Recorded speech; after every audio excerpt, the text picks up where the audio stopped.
घर में इस जगह रखने से गरीबी कोसों दूर रहती है, साथ ही घर के कलेश भी हो जाते हैं समाप्त। इसी के साथ इस वीडियो में हम जानेंगे कुछ ऐसे वास्तु नियमों के बारे में जिनसे आपके घर में पैसा टिकने लगेगा, क्योंकि बहुत से लोगों की ये शिकायत रहती है कि पैसा घर में आता तो है पर जमा नहीं हो पाता और जल्द ही सारा पैसा कभी बीमारी पर तो कभी व्यर्थ के खर्चों में खर्च हो जाता है। तो ऐसे में ये वास्तु नियम आपके लिए मददगार साबित हो सकते हैं। तो पूरी जानकारी के लिए इस वीडियो को अंत तक जरूर देखिएगा। नमस्कार दोस्तों, स्वागत है आप सभी का एक बार फिर से। दोस्तों सच्ची श्रद्धा से कमेंट्स में जरूर लिखे हर हर महादेव। दोस्तों मनुष्य के जीवन की हर बात में संतुलन होना क्यों महत्वपूर्ण है, ये हमें नमक से सीखना चाहिए। जी हाँ दोस्तों, नमक से हम संतुलित जीवन का पाठ पढ़ सकते हैं। जैसे हमारे खाने में नमक का क्या महत्व है ये तो हम सभी भली भांति जानते हैं, और ये भी जानते हैं कि खाने में सही मात्रा में ही नमक डाला जाए तो ही खाने में स्वाद आता है। खाने में जरूरत से कम या ज्यादा नमक हो तो ये खाने का स्वाद खराब कर देता है। इसके साथ ही स्वास्थ्य की दृष्टि से भी ये हानिकारक है। इसी तरह हमारे जीवन में भी किसी महत्वपूर्ण वस्तु की कमी या अधिकता भी कोई सुख नहीं ला सकती, बल्कि दोनों ही एक तरह से हानिकारक होती है। अगर विज्ञान की बात करें तो नमक की सही मात्रा हमारे शरीर की हर गतिविधि के लिए आवश्यक है। हमारे दिमाग के स्वास्थ्य के लिए भी नमक अत्यंत आवश्यक है। इसी प्रकार ज्योतिष शास्त्र में भी नमक का असाधारण महत्व बताया गया है। नमक हमारे खाने में रस और स्वाद बढ़ाने का काम करता है, साथ ही हमारे जीवन में भी सकारात्मकता लाने का काम भी करता है। ज्योतिष शास्त्र में नमक के कुछ ऐसे उपाय बताए गए हैं जिससे हम अपने जीवन की दिशा और दशा दोनों ही बदल सकते हैं।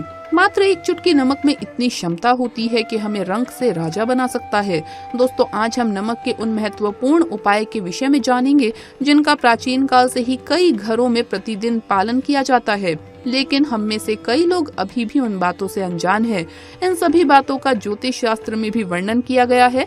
आप भी नमक के इन उपायों को अवश्य करें। तो आइए जान लेते हैं ज्योतिष शास्त्र में नमक के कौन से उपाय बताए गए हैं। लेकिन उससे पहले दोस्तों आपसे रिक्वेस्ट है कि वीडियो को लाइक करें, अपने दोस्तों के साथ शेयर करें, और अगर आपने अभी तक चैनल को सब्सक्राइब नहीं किया तो सब्सक्राइब करके बेल आइकन जरूर प्रेस कर लें। दोस्तों सबसे पहली बात, नमक सकारात्मक ऊर्जा का भंडार होता है। साथ ही इसमें इतनी ताकत होती है कि अपने आसपास के वातावरण में मौजूद नकारात्मक ऊर्जा को खींच लेता है और अपने अंदर की सकारात्मक ऊर्जा को वातावरण में संचारित कर देता है। इसीलिए दोस्तों घर के चारों कोनों में एक कटोरे में खड़ा नमक भरकर अवश्य रखें। पोछे के पानी में थोड़ा सा नमक मिलाकर पोछा लगाने से भी पूरे घर में सकारात्मक ऊर्जा फैलती है। अगर घर में बार बार कलेश होता है या परिवार के सदस्य के बीच में छोटी छोटी बातों को लेकर अनबन होती है तो आप नमक का ये उपाय अवश्य करें। दूसरी बात दोस्तों, अगर हमारे घर के स्नान घर में किसी भी प्रकार का वास्तु दोष हो तो उसका नकारात्मक प्रभाव पूरे परिवार के सदस्य पर पड़ता है, जिस कारण परिवार के सदस्य एक के बाद एक अचानक से बीमार पड़ने लगते हैं। इसके साथ ही इससे घर की आर्थिक स्थिति पर भी प्रभाव पड़ता है। वास्तु शास्त्र में इसका उपाय बताया गया है। इसके लिए स्नान घर में एक कांच की कटोरी में नमक भरकर रख दें और उसे हफ्ते में बदलते रहें। दोस्तों आपको हफ्ते में एक बार इसे जरूर बदलना चाहिए। पुराना नमक आप किसी भी वॉश बेसिन में खिंडा सकते हैं और उसकी जगह नया नमक आप भर के रख लीजिए। इससे वास्तु दोष दूर होता है और घर में सकारात्मकता आती है और हमारी आर्थिक स्थिति भी मजबूत होती है। तीसरी बात दोस्तों, घर का मुख्य द्वार घर का सबसे संवेदनशील स्थान होता है। यही वो जगह है जहां से नकारात्मक शक्तियों का हमारे घर में सबसे पहले प्रवेश होता है। इसीलिए दोस्तों मुख्य द्वार पर एक लाल कपड़े में खड़ा नमक बांधकर लटका दें। नमक की सकारात्मकता से घर में आने वाली सभी मुसीबतें द्वार पर ही रुक जाएगी और नकारात्मक ऊर्जा आपके घर में प्रवेश नहीं करेगी। इसके साथ ही कुदृष्टि से भी हमारे घर की रक्षा होती है। चौथी बात दोस्तों, आपने अक्सर अपने घर की बुजुर्ग महिलाओं को नजर उतारते तो देखा ही होगा। उसके लिए वो राई के साथ नमक का भी प्रयोग करती हैं, क्योंकि नमक दृष्टि दोष को दूर करता है, यानी कि नजर दोष को दूर करता है और शरीर से सारी नकारात्मकता को बाहर निकाल देता है। बच्चों को अगर बार बार नजर लगती है तो उनके नहाने के पानी में नमक मिलाकर उन्हें स्नान कराएं, इससे आराम मिलेगा। पांचवी बात दोस्तों, नमक राहु और केतु के दुष्प्रभाव को भी दूर करने का काम करता है। रात में सोने से पहले गुनगुने पानी में नमक मिलाकर उससे हाथ मुंह धोकर सोएं तो सारी बुरी शक्तियां जो रात में सक्रिय होती है वो आपसे दूर रहेंगी और आपको स्वप्न दोष से भी मुक्ति मिलती है। ऐसे में बुरे सपने आपको नहीं आएंगे। छठी बात दोस्तों, अगर आपके परिवार में हमेशा अनबन रहती है पति पत्नी की आपस में नहीं बनती है या किसी भी तरह का कोई भी मानसिक तनाव रहता है तो रॉक सॉल्ट, जिसे हम सेंधा नमक भी कहते हैं, उसके प्रयोग को बहुत ही कारगर माना गया है। पति पत्नी अपने शयन कक्ष में एक कटोरी में सेंधा नमक भर के रखें और हफ्ते में एक दिन खाने में केवल सेंधे नमक का ही प्रयोग करें। इससे निश्चित ही बहुत ही सकारात्मक परिणाम आपको मिलेंगे। दोस्तों, इन सभी उपाय से आप अपने जीवन की सभी नकारात्मकता को दूर कर सकते हैं और घर में खुशहाली ला सकते हैं। लेकिन नमक के उपयोग को लेकर कुछ महत्वपूर्ण बातें ध्यान में रखना बेहद जरूरी है। पहली बात ये कि रात के समय आप किसी भी बाहरी व्यक्ति को भूलकर भी नमक ना दें। नमक कभी भी किसी को सीधे उसके हाथ में नहीं देना चाहिए, बल्कि आप थाली में डाल दें या फिर नीचे आप रख दीजिए, वरना उस व्यक्ति के साथ हमारा वाद विवाद हो सकता है। तीसरी महत्वपूर्ण बात है कि नमक कभी भी स्टील या लोहे के बर्तन में नहीं रखना चाहिए। लोहा शनि की धातु है और नमक पर शुक्र ग्रह का प्रभाव होता है और दोनों की युति कभी भी शुभ नहीं मानी जाती। नमक को लोहे के बर्तन में रखने से घर में कलेश बढ़ता है और दुख दारिद्र्य आता है, इसीलिए ऐसा ना करें। दोस्तों, किसी भी व्यक्ति के जीवन में माँ लक्ष्मी का होना बेहद आवश्यक है। कई घरों में पाया जाता है कि उनके घर में धन की कोई कमी ना होते हुए भी घर से कलेश दूर ही नहीं होता, घर में खुशी नहीं रहती।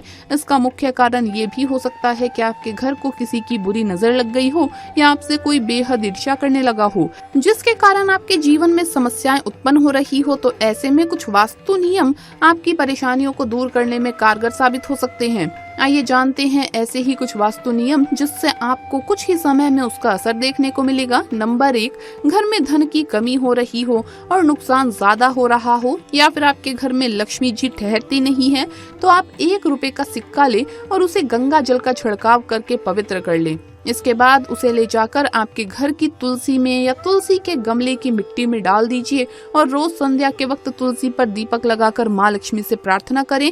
ऐसे व्यक्ति पर माँ लक्ष्मी जल्द प्रसन्न होती है और हमेशा मेहरबान रहती है। नंबर 2, फिटकरी वैसे तो सभी के घर में मौजूद होती है और बहुत छोटी सी सामान्य वस्तु है, पर आपको बता दें इसके लाभ बड़े हैं। फिटकरी को अगर आप सोते वक्त अपने तकिए के नीचे रखें तो आपको बुरे सपने और बुरे ख्यालों से शांति मिलती है। फिटकरी नमक की तरह सकारात्मकता को फैलाने का कार्य करती है। फिटकरी के टुकड़े अगर घर के कोने में रख दिए जाएं तो घर में बुरी शक्तियां कभी भी प्रवेश नहीं कर सकेगी। नंबर 3, कुछ नियम हमारे बड़ों द्वारा बनाए गए हैं। जैसे आपने अक्सर सुना होगा कि सबसे पहली रोटी गौ माता के लिए बनानी चाहिए। आजकल लोग अपनी परंपराओं को भूलते जा रहे हैं, जिसके कारण समस्याएं और भी बढ़ रही है। हमारे हिंदू धर्म में ऐसा माना जाता है कि गौ माता में 33 करोड़ देवी देवताओं का वास है। गौ माता को वरदान है कि उन्हें किसी की नजर, टोटके, बुरी शक्तियों का कोई भी असर नहीं हो सकता।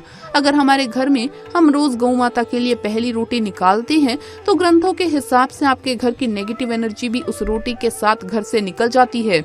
नंबर 4, अगर घर में कलेश दूर नहीं हो रहा है या बार बार विपदाएं आ रही है तो एक तांबे का लोटा लें, उसमें जल भरकर उसमें नमक डालें। अब उसे अपने घर में हर जगह घुमा लें और इस लोटे को कहीं भी आंगन में या बाहर कहीं पर भी ढक कर रख दें। ध्यान रखें कि इसे इस तरह से रखें कि ये गिरना नहीं चाहिए या फिर इसका पानी बिखरना नहीं चाहिए। अगले दिन इसे घर के मुख्य द्वार के दोनों ओर डाल दें। ऐसा हफ्ते में 2 बार, शनिवार और मंगलवार के दिन करें। आपके घर से नकारात्मक शक्तियां, बुरी नजर, कलेश सब कुछ दूर होने लगेगा और आपको सकारात्मक ऊर्जा, खुशी और संतोष का अनुभव होगा। तो दोस्तों, आपको ये वीडियो कैसा लगा हमें कमेंट्स में जरूर बताएं। इस वीडियो को लाइक करें, अपने दोस्तों के साथ शेयर करें और हमें सब्सक्राइब करना ना भूलें। जल्द मुलाकात होगी अगली वीडियो में। हर हर महादेव, जय महाकाल।